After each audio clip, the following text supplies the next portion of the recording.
ഇപ്പോൾ ക്രിസ്തുമസിന് വേണ്ടി നമ്മൾ ഈ 10-25 ദിവസമൊക്കെ നന്നായിട്ട് പ്രാർത്ഥിച്ചൊരുങ്ങിയില്ലേ?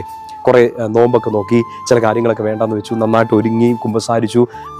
ഒത്തിരി പേര് എല്ലാ ദിവസമൊക്കെ ദേവാലയത്തിലേക്ക് പോയി വചനം വായിച്ച് പ്രാർത്ഥിച്ചൊരുങ്ങി. ഒത്തിരി കാര്യങ്ങൾ നമ്മൾ ഒരുങ്ങി ഈശോയുടെ ഈ ഒരു ക്രിസ്തുമസിന് വേണ്ടിയിട്ട്.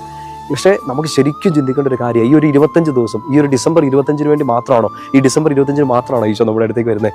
അല്ല, എല്ലാ ദിവസവും ഈ യോഹന്നാൻ 1:11 എല്ലാ ദിവസവും നമ്മുടെ ജീവിതത്തിൽ വചനം മാംസം ധരിക്കുന്നതാണ്. എല്ലാ ദിവസവും ഈശോ നമ്മുടെ അടുത്താകാൻ ആഗ്രഹിക്കുന്നുണ്ട്. നമ്മുടെ അടുത്തേക്ക് സ്നേഹിച്ച് ചേർന്നിരിക്കാൻ ഈശോ ആഗ്രഹിക്കുന്നുണ്ട്. ചോദ്യം ഇതാണ്, ഡു യു റിസീവ്? ഈശോയെ സ്വീകരിക്കുന്നുണ്ടോ? എൻ്റെ അടുത്തേക്ക് വരാൻ ആഗ്രഹിക്കുന്ന, കൊതി പിടിക്കുന്ന ഈശോയെ സ്വീകരിക്കാൻ ഞാൻ തയ്യാറാണ്. നമ്മളെല്ലാവരും വ്യക്തിപരമായിട്ട് ഒന്ന് ആത്മപരിശോധന നടത്തേണ്ട കാര്യമാണ്. അവൻ തൻ്റെ ജനത്തിൻ്റെ അടുത്തേക്ക് വന്നു, എന്നാൽ അവർ അവനെ സ്വീകരിച്ചില്ല.